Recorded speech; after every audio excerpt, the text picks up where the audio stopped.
Did you know that if you use a microwave to heat up food, the food will eventually become hot? But did you know why it becomes hot? It's because you microwaved it.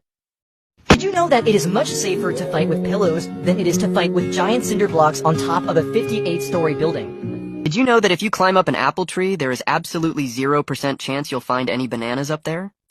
Did you know that if you are thirsty, it is best to drink water from the tap or a bottle than drink water from the toilet? Did you know that if you want to make bread and you want it to be fluffier, then you should not add 2 tons of cement?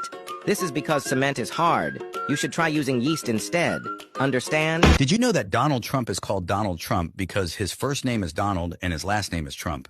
Did you know that if you have a migraine and you drink concentrated lime juice, it will be very sour and you'll still have a migraine?